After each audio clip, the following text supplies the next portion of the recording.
As I sit here on this gorgeous Sunday evening, it's hot. It was hot today. I am struck by one thought and one thought only. Wouldn't it be fun to record an episode of Lunduke and Friends? And the answer is yes. Yes, it would. Hey, friends. Normally on Lunduke and Friends, I want to have a friend to talk to, someone to hang out with, but you know what? It just wasn't in the cards this week. I had a special guest lined up. They couldn't do it. My regular pal was gonna hang with me. He couldn't do it. He had a little mini emergency come up. One thing after another. But you know what? I got all of you. And all of you are my friends, too. So this is me talking with you, my friends. This is Lunduke and Friends for August 22nd. This is part one.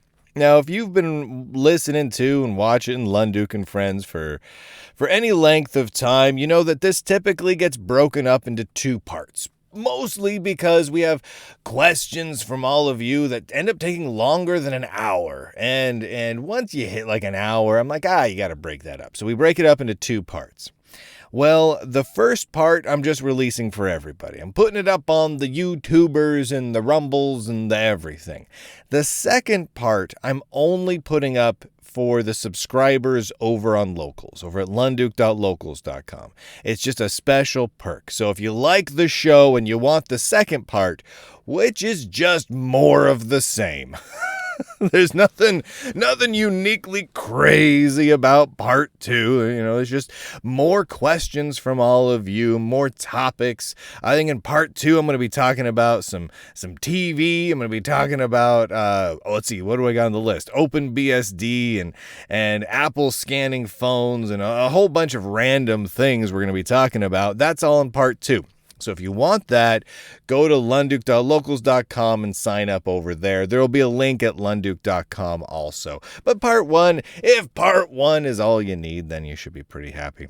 All right, before we get into the questions, I just would like to say how totally psyched I am at how much this community has grown over the last 6 to 9 months or so. It's just absolutely astounding. So right now, as of right now, there are 3,500 members over at lunduke.locals.com. That is awesome. I love that so much because it's such a nice place to be. There's no trolls and no swearing and cursing. It's just really nerdy stuff all the time. It's just like a recharge for my soul. And as it's grown, I was worried. When it had only, say, 200 or 300 people that were hanging out over there. Well, of course, a small community, you can keep it nice. Everyone can be cool to each other and respectful. But how are things gonna work as it grows? Well, it hit 1,000 people. It was still great. Hit 2,000 people, still great. Now we're well over 3,500 people and growing strong. We grew, 230 new members in the last month. Other random stats, 2,949 comments this month, along with 10,939 likes. I don't know why I have those stats. It's just fun. But it's still nice over there. Anyway. Go sign up, get part two, and blah, blah, blah, blah, blah. You also get the Lunduke Quarterly, which is a new book I just released. That's a compendium of the last several months of computer satire. It's just lots of fun. All right, let's dive into the questions. Look at that. 4 minutes into the show, and housekeeping is out of the way. This is a new friggin' record. For those of you listening at home, I recommend grabbing a snack. If you haven't already grabbed a snack, pause the show and go grab a snack or a drink or something. I went to Costco. Yesterday, and I got myself one of those flats of bottled Mexican sodas, the Mexican Sprite, Fanta, and Coca-Cola, and I'm having myself a Mexican Sprite with it's with all sugar instead of the high fructose corn syrup, and oh man. That is so much better. Oh, it is so good. Anyway, that's what I'm slurping on tonight. I hope you grab something yummy. Whatever you feel like works for me. Let's dive into the questions here. First one came in from Alexander. Alexander asks, what are your thoughts on Proton for Steam and how it's drastically changed gaming on Linux in recent years?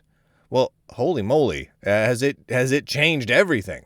So I mean, obviously, the Proton things. For those of you who don't know, Proton, extra stuff on top of Wine and everything else for running, Direct 3D and Windows games and DirectX games on Linux, right? That's radical oversimplification, but that's what it is, right? So it's essentially at this point become a catch-all for a bunch of the technologies used that to make all those Windows games run great on Linux, and it's become immensely successful to the point where the performance is just fantastic, and there's just so many Windows games that run so great on Linux. I think it's fantastic. I think it's great. I have no issues running software in emulation. And I know that Proton and all the various technologies that go along with it, Wine and everything else, it's not really emulation. It's more like ABI, API wrappers, right? Is really more of what it is. Really, it's ABI wrappers. And it's... and that's fine. I don't have an issue with that. I mean, most of the games I play are in DOSBox or RetroArch or one of the various many types of emulators out there because I mostly play older games. But if I want to play a newer game, I don't really have an issue with it running through any sort of wrapper. I mean, why would I? I mean, at a time when most people are using most of their applications in a web browser via, 13 different levels of virtual machines and emulation, running through an ABI wrapper, like Wine and everything else to run your games, well, you're still running native. You're running native. It may not be running with the exact API and SDK that was originally intended on your platform, but all that stuff's been ported over, so it's really running native. It's not emulating a bunch of processors and CPUs, right? So you're really running native. It's inheriting some tech from other platforms, and you may not like that tech. I mean, there's good reasons to not be a big fan of, say, Direct 3D. There's parts of DirectX and Direct 3D and Direct Draw and all that sort of thing I don't love, just as a developer. But it works, and if all these games are built for it, why not make it so that it's easy to run those games on Linux? That's fantastic. That's absolutely fantastic. I mean, it just makes Linux that much more of a powerful platform. I mean, realistically. And now that we've got Steam coming along with the Steam Deck, I mean, that's awesome. Running all those Windows games on a Linux-based handheld, on Arch no less, which is just going to cause the Arch people to become absolutely wildly insufferable until the end of time. They're like, oh, do you run Arch? Yeah, you do. Hey, we all run Arch. Hey, how are you doing? You playing with a handheld video games? Oh, you run Arch. It's just going to be nonstop. But I mean, I think it's great. I don't have a problem with it, right? And realistically, if you look back over the last, say, 10 to 20 years of Linux gaming, and you go back and try and get some of like the old like Loki games to run. And if those of you don't know, one of the first big commercial closed source publishers of video games on Linux was this company called Loki. And Loki ported a lot of big AAA game titles over to Linux. One of my favorites was Railroad Tycoon 2. They ported Railroad Tycoon 2 over to Linux. And it was great. I played it for a long time. As of now, it is nearly impossible. I mean, technically it is possible, but it's a real pain in the tuchus to get that old copy of Railroad Tycoon 2 to run on a modern Linux distribution. So many different libraries have changed versions and version dependencies, or changed names entirely, or just changed their whole API and ABI. The whole thing has changed. And so getting those to run is a real pain. Now, some of them do a little better than others, but man, some of them are just like Railroad Tycoon 2, which is one of my favorite games of all time. And getting it to run on modern Linux it stinks. It's just a really crummy experience. And it is so much easier, so much easier to run Railroad Tycoon 2 that was built for non-Linux platforms on Linux than it is to play the Linux version. So much easier. And it performs better. It's ridiculous. So I really don't have an issue with it, I really, really don't. Like I said, I mostly play emulated games anyway, so it really... Why would I have an issue? If most of my games are getting played in DOSBox as it is, why would I have an issue with Wine running to play my games, right? I think there was a time, if I'm being honest with myself, there was a time when I would have had an issue with it. There was a time when I was more of like no, I'm a Linux and free software purist. If you got to use OpenGL, and you got to use Cairo, and you got to use all the GTK framework. You got to use all of that, and that's it. You got to use the Linuxy stuff, the Linuxy SDKs and libraries, and that's it. No using any of these wines and these wrappers and protons and Vulkans. Man, the Sprite's good. Sorry, this bottle was staring at me, and it's got this like little bit of condensation around it. It's a green bottle. And oh man, it was like, Lunduke, you want to drink Sprite now. And I did. And it was absolutely right, I did. Anyway, so I think it's great. I think it's going to be really interesting to see after the Steam Deck comes out what really happens, right? Like, because if the Steam Deck proves to be as popular with the gamers as I think it's going to be, because I think it's going to be pretty popular. I mean, not like unseat the Switch popular, but popular, right? Then I think you're gonna see more time put in by Valve into increasing the compatibility library even further, and I think that's just good. And I think the more that they improve that, the more they make it so that Linux in general is not just a second class but mostly compatible gaming platform for Windows, but is like a full-on like when someone considers I'm putting together a gaming machine, well, maybe I do Linux, maybe I do Windows. You know, if I go Linux, it's going to take less total system resources, and maybe the performance will even be better, right? I think that's a real distinct possibility going forward, and I think that's really cool. That's a really cool thing. And that brings more people over to open source and free software and more people to Linux. And I think that's rad. I think that's totally rad. It's a good question, Alexander. Calvin writes in, I know we get a kick out of ragging on modern tech and pining for the good old days. Yes, we do. When men were real men and women were real women, and small furry creatures from Alpha Centauri were real small furry creatures from Alpha Centauri. I'm really liking the cut of your jib, Calvin. I gotta say, I haven't even gotten to the question yet, and I'm enjoying this. Or at least computers were real computers. But if you were to choose some modern tech to go all in on, ditching all that came before it and embracing the best of what is here now, what do you think those technologies would be, and what would your use case look like? Oh, heavens. Oh, this is a brutal question for me. So Calvin is saying, I can't use any old tech, right? No old computers for me, right? Just brand new stuff, like one computer platform just to go all in on. And this is what I use for everything. Oh, that's hard. I mean, I'm more of... I like some of the retro games and retro computing platforms and retro operating system. I just do. I enjoy them. I enjoy them tremendously. I mean, I've got my little Toshiba Libretto DOS laptop. At some points, it's run OS2 Warp. At some points, it's run... I've run Windows 2000 on it and Windows 98 on it, but most of the time, it runs MS-DOS 6. With Windows 3.1, and I love that little laptop. It's got a Sound Blaster sound card in it. It's a Pentium 75 processor in it, which honestly is a little too fast.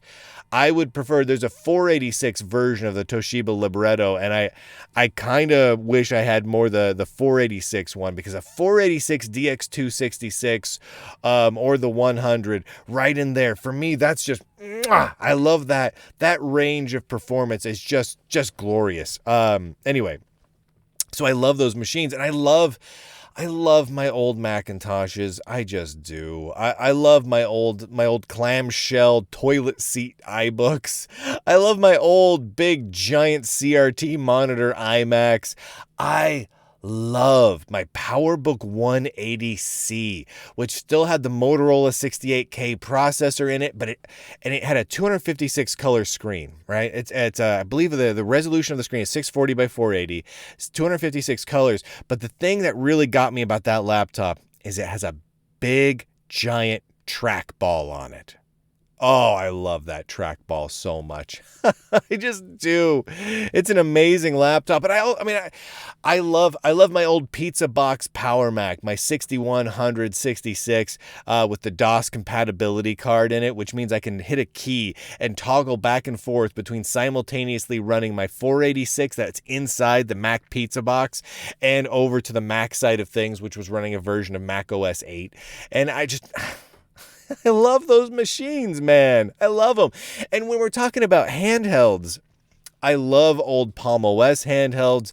I love Windows CE, like the old Pocket PC handhelds. I love them. They're great. They're great. Oh man, are they so good. One of my favorite handhelds is the Tapwave Zodiac. It's this little Palm OS 5 gaming handheld with a little joystick on one side, buttons on the other, and has two SD card slots on top. It never did that well. It never did that well in the market, but I just loved it so much. And like the old HP 100 and 200 LX Palm Tops that ran DOS 5. They were 8186 processors, so they weren't 286s. They weren't 8086s or 8088 processors. They were 186s, which are really weird processors. They're like these weird in the middle ones. But I love those little Palm Tops. They're these great little DOS powered PDAs. I love that old tech. I love it. I use it. I enjoy it. But what if I could not? What if I couldn't use any of that and I just had to pick something new? And man, that's a hard question for me. That is a super duper hard question for me. Like if I had to go all in on one thing, here's the good thing. Here's the reality is this. If I were to pick any computing platform, any modern piece of like popular tech, Windows, Mac, or Linux, I can do 100% of the work I do from any of them. Because I write, I do some graphic design, because I can do some comic books and whatnot, and I record shows. Well, I can record my shows and do my writing and my graphics design all on the exact same software across all three platforms. OBS to record my videos, the GIMP for my image editing and all my graphic design work. I do everything in the GIMP. I've just gotten so used to it. LibreOffice and AbiWord and so many other things are available for all the desktop platforms. I mean, I just don't. It could be any of them. So choosing a platform is less for me about the functionality available because they all work great. I could just as easily record this show and do all my work on a Mac as I could on Linux or on Windows. It's all the same to me. I mean, in terms of functionality, right? So it really comes down to what I enjoy using, right? So, because workflow is not going to be that much different for all the work I do. I mean, I do tend to like to live in my terminal as much as possible, but, well, I guess that's it, right? I enjoy living in my terminal more than not. So, beyond just doing my general work, I'd probably choose a modern Linux machine and go with that. So what Linux machine would I choose? I don't know. You know, there's some really good pieces of hardware out there, but I'd probably settle on a nice modern laptop, maybe a Dell. like the Dell XPS 13s, really good modern laptops. I mean, I can do everything I want on them. They're powerful enough, no doubt about it. Honestly, the Microsoft Surface laptops are pretty good. Like, and the Linux support on them is pretty solid. I don't know. I mean, they're a contender. I mean, why not? You know. I'd probably more go for the Dell though. I mean, I could get something like from System 76 or something like that. But I don't know. I think I'd probably settle in on a Dell running a version of Linux, maybe some variant of Debian or something like that, and then I'd lock it down so that it never gets updates ever again, and I just would be happy with it. I mean, because that's again, Windows 10, the current version of Mac OS, I forget, whatever version they're up to now. It's been a while since I've used it. Or the latest and greatest versions of Ubuntu or Mint or anything else, or Arch even. I mean, shoot. Any of them would work just fine. I think that's a pretty cool thing. I think that's pretty cool that we're at that point nowadays where we kind of have, in most ways that matter, a certain level of feature parity. And actually, now that I'm thinking about it, I'd probably cross the Mac side off the list because of all the work that's happened with bringing games over to Linux from Windows, all the Proton and everything else. I'd say that because of the more game stuff being available on Linux is a better gaming platform than Mac OS is right now. And so if I'm focusing on modern stuff, I'd either want Windows or Linux. And, well, I choose Windows. I choose, whoa, that was a weird Freudian slip. I would choose Linux.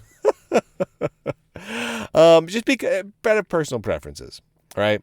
But then again, I could go Windows and do the whole Windows subsystem for Linux thing. Nah, that always feels weird. I don't know, that feels weird to me. But then again, see, this is a hard one. Me, I like the older machines, but if I were to go down this road, it'd be Windows or Linux. And as far as phones go, I really don't like phones nowadays. So I would just take an Android phone or an iPhone and be done with it. What are some of your topics? This question comes in from MG Addict. What are some of your topics to talk about if you are ever allowed to talk at a conference ever again? Oh, heavens. Oh, dear. Man, it has been so long since I've done a show. I'm going to take another sip of Sprite. If you need a drink, take a drink now. There you go. Oh, I have a drinking problem. I just got Sprite all down my shirt. Put this down. But I love speaking at shows. It's funny. So I do. I've done a lot of shows with Matt Hartley over the years. Anyone who's watched my shows over the last few years has seen me and Matt hanging out. And me and Matt, we've had a lot of very parallel work things. Like we both spent a lot of time in podcasting. We both spent a lot of time in computer tech marketing, and a lot of time in tech journalism and Linux journalism. And even some, we've done a lot of shows together. We've done the same shows but at different times. We all over the place. But man, he's like, man, I don't want to go speak at conferences. Matt Hartley is just like, I don't want any piece of that. I don't want to do it. But me, I love it. I love having a big live audience. There is nothing like it. It is so great. It's a very comfortable thing for me. It's strange. I get very nervous when I'm in a small group. Like I get very introverted when I'm like around, say, 5 people. I'm in a group of 5 people. I get nervous. I get sweaty. I clam up. I don't do well with it. But if I'm on a stage in front of 1,000 people, oh gosh, I just relax. I feel good. I feel at ease. I feel in control. I feel comfortable and confident. It's a it's just a pleasant state of being for me. I love doing a show. I love dealing with hecklers. I love it. I find it invigorating in a casually relaxing way, which doesn't even necessarily make sense, but it's just how I feel about it. And I think if you go watch like some of the bigger shows I've done, like bigger audience shows, like in terms of like having a big room, like some of the shows I've done at the Pasadena Convention Center, at the Southern California Linux Expo. I did, I've done two Linux Sucks shows there, and along with a couple other shows I've done with a few podcasts I did. I used to do a show called Bad Voltage with some folks that used to work for Canonical and whatnot. We did some live shows there, and then I did my Linux Sucks shows, I think 2 years there. And that was fun because it was a big room that, it sat between like, I don't know, 700 and 1,000 people in a hall. And it was just, I felt so good.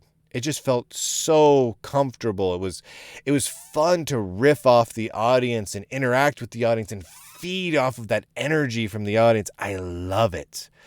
And I miss it so much.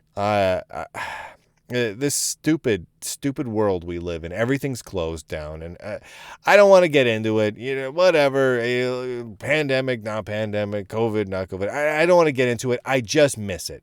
I miss it a lot. And I can't wait for it to get started again. Once it does, I absolutely will be back on the road at least a couple times a year. Maybe not all the time, but 2 or 3 shows a year to go out and do some shows. And I do actually have a number of shows I want to do in front of people. For a while, I was saving them up, and then I did a couple of them just because. But I've got one. I just did, for those of you who follow my satire pieces, over at Lunduke.com, I just did a satire piece that was just like word salad tech buzzwords, basically, right? And that was in part based very loosely on a presentation that I have prepared, and I've had prepared for like 2 years now, where it's just slide after slide of buzzwords and charts and clip art of people in boardrooms. And it's like one solid block. I was hoping to plan it out so it was like 45 minutes of pure buzzword noise. Like it was just me talking about synergizing excellence and achieving high uptime through middle out algorithms and blah blah blah blah blah. Right? It was just tech Silicon Valley buzzword jargon bingo, just multiplied by 1,000. And I put together these slide decks for it. And my whole idea behind this was I do this. And then at the end, and this is the part that I was the most excited / terrified about. And then at the end of the 45 minutes of me just talking straight and no questions, right? Just 45 minutes of me just bombarding the audience with slide after slide after slide of buzzwords and pie charts and Gantt charts and clip art, and it having no meaning whatsoever. None at all. Zero meaning. But like talking about it, not laughing about it, not making jokes about it, just being dead serious. And then get all the way through 45 minutes and then look at the audience. Questions. And then the whole point for me was I really want the audience to start asking me questions about what they just saw. And then I was going to try my best to stay in character and answer in buzzword, right? Like confidently, not laughing and joking about buzzwords, but like really genuinely answer. Like I will have studied my buzzwords to an intense degree. And I really want to do that show. I don't know how it's going to go. It could be an absolute train wreck of a disaster. It could be the most painful to watch show I'll have ever done. Or it could be just a work of art, right? I don't know. But I want to do it, I want to try. I want to see what that one is like. And I think one day I'll get the chance. One day I'm gonna get the chance. And then I would love to be able to get back to doing some of my regular shows. Some of my more historical pieces, like I did the history of Linux. I've got another show I'd like to do around that. But kind of that's more of like the history. It's more related to the internet. So I have very strong feelings about the history of what we now call the internet. There's a lot of history that goes into what became things like TCP and hypertext and HTTP and all that people don't talk about much. Like Vint Cerf and Tim Berners-Lee, they get a lot of credit, but there's all these people like Khan and everyone else, like the Xerox PUP people, that just don't get their due. Like people don't realize, like, all the TCP stuff was built right on top of Xerox PUP. It was all PUP. PUP. And people like, well, what the frig is PUP?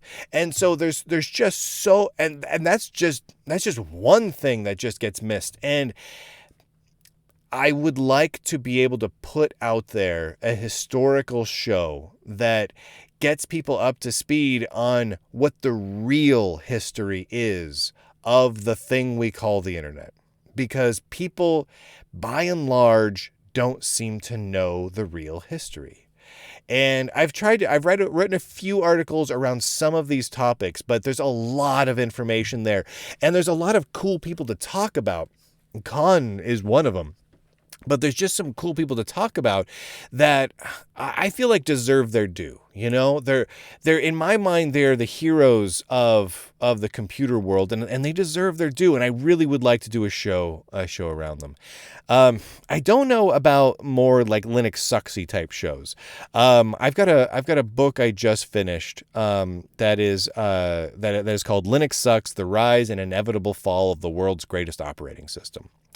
And what I did was I kind of combined together some of the feel and some of the points and some of the historical background of all the Linux Sucks shows I've ever done, and combined them together with a show I did called The Complete History of Linux Abridged. If you've ever seen that show, in it I talk about the slide deck. And you notice how I have to rush to get through what I got through. And it is really pared down. The original slide deck was huge compared to what I eventually showed, because it was just, I thought I could just, snap through all these slides and we could just really condense all this amazing history. Because there's a lot of really cool history around Linux that people just don't know about.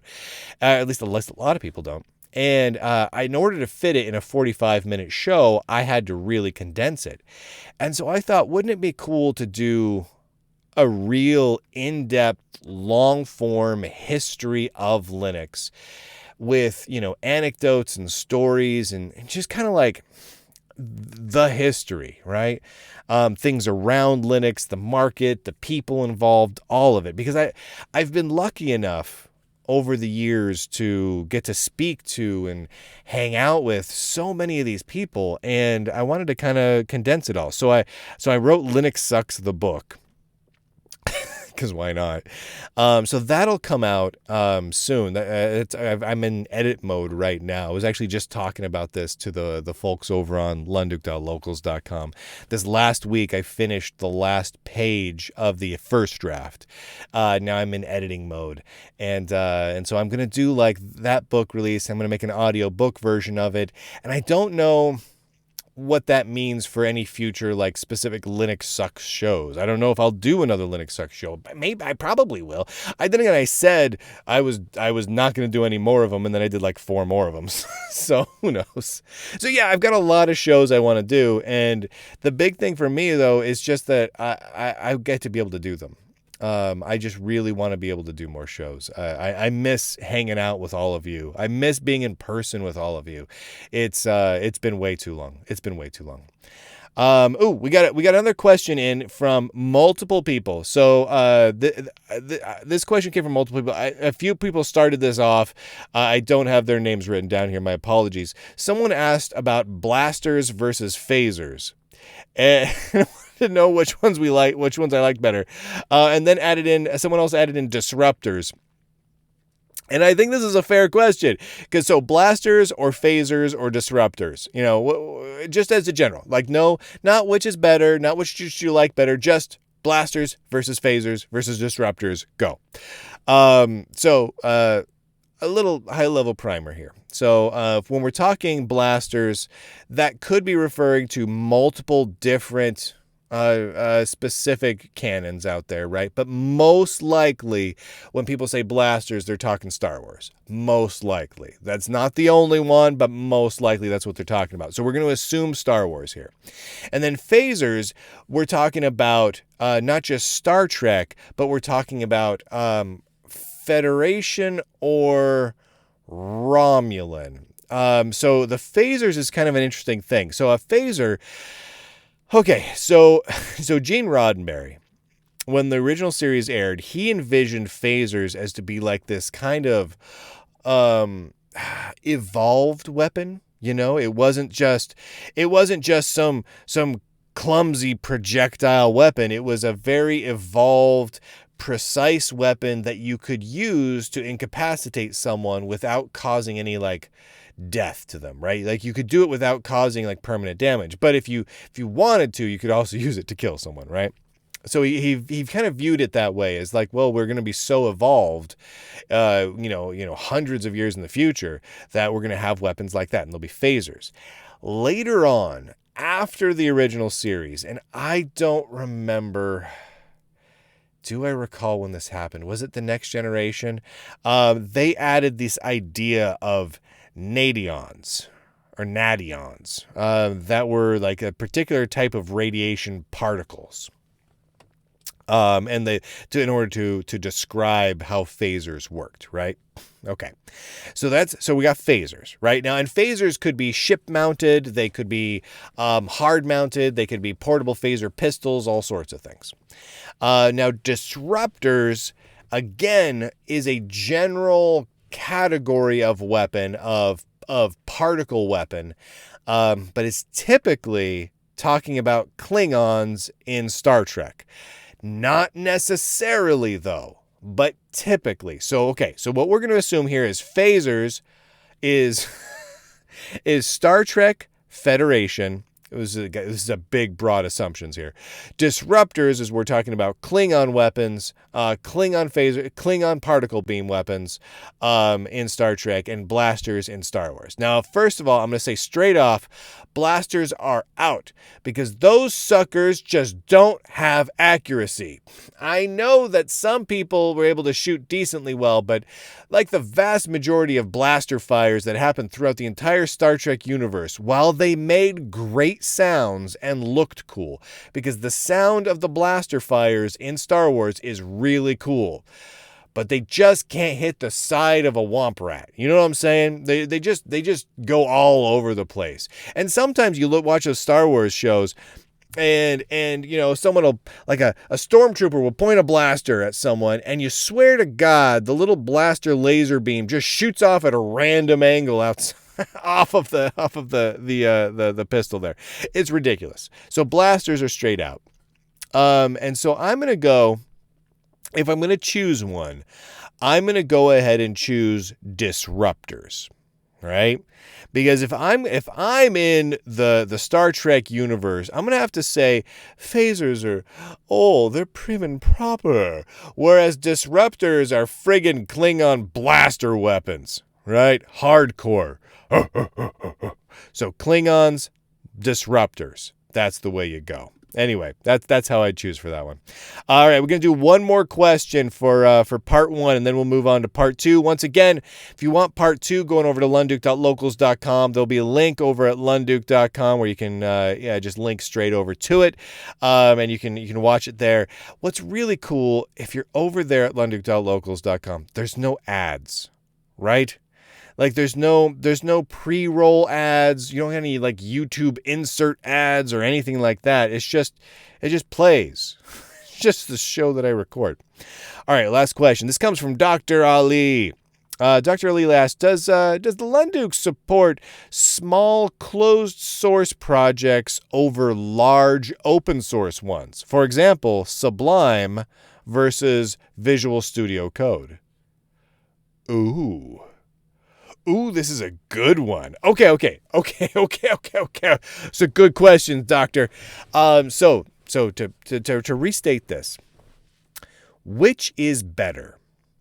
A small project built by a small group of people, a focused small group, but is closed source, or a big, sprawling mega project that is open source? There's not a good answer to this. There's not a cut and dried answer because, okay, let me walk you through this. At first, you're like, well, open source is better, right? Free software and open source is better. There's so many benefits to it. You can audit your code. You can continue to work on things once the original author gives it up. There's just so many benefits to having the source code available, right? And look at Linux. Look at friggin' Linux. So big with so many thousands of contributors, but it's the way to go, right? It's a great example there. Big project, but is open. But on the other hand, I think you can come up with a wide variety of examples of dev tools that are closed source and high quality. And I think you can come up with a lot of examples of dev tools that are open source, but huge projects that are lower quality. I really do believe that is the case. But you can also come up with the flip side examples too on that. And the same is true for games. You can find some examples where small teams of people build a closed source video game that is amazing. And you can find examples of open source projects that are entertainment-y, like games, that have a ton of contributors that are just garbage. I'm trying to avoid saying which ones are garbage. But I think we can all think of examples here. So I'm going to say this. It doesn't necessarily matter whether it's a big team or a small team. Also, I think there are examples where you can point at projects that are closed source and exceptional, and open source but crummy, and open source but exceptional and closed source but crummy. I'm going to say that it's not the open source or closed source, and it's not the size of the team necessarily, but it's the quality of the people behind it and the purity of their vision and whether or not they have true leadership. It's when you have a project, whether it's closed or open, whether it's big or small, when you start becoming ruled entirely by committee, it goes to the toilet 9 times out of 10. Right down the toilet. But if you've got a strong person, or maybe 1 or 2 people, at the helm of a project, leading it, being the visionary of it, directing it into the future, you can do something truly exceptional, whether it's closed or open, whether it's a small team or a big team. That's how I feel about that.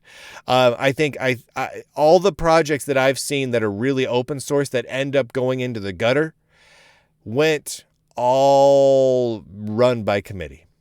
That's where it goes wrong. That's where it goes wrong. They lose focus, they lose vision, they lose the drive, they lose the passion, and they get bogged down in minutiae of let's come up with the code of conduct for this, and let's write a 14-page form of how to do that, and let's have TPS reports every Thursday. It's ridiculous. Vision. Single person leadership. I firmly believe in that. Now, all things being equal, I prefer open source. I prefer free software. I just do. There's too many benefits to discount that. I also generally like small to mid-sized projects. I think there's a certain point when a project can get too large, it becomes unwieldy and problematic. But it can be done when it's large. It can be done in well. But usually I like it when it's a little bit smaller. But the big key is when you have a person with a vision and a strong personality guiding that vision. That's what I think about that. All right. Those are awesome questions. We're going to move on now to part 2. thank you, everyone, for hanging out with us. Go to lunduke.com or lunduke.locals.com. Click on all of the links because links are amazing and you love hyperlinks very, very, very much. And part 2 will be over at lunduke.locals.com. Ha, ha, ha. I'm getting you signed up over there. Seriously, you got to sign up over there. It's fantastic. You love it. You're gonna love it if you're not already over there. And if you are, you already know it's fantastic. So thanks for hanging out with me, and I will see you all on part 2.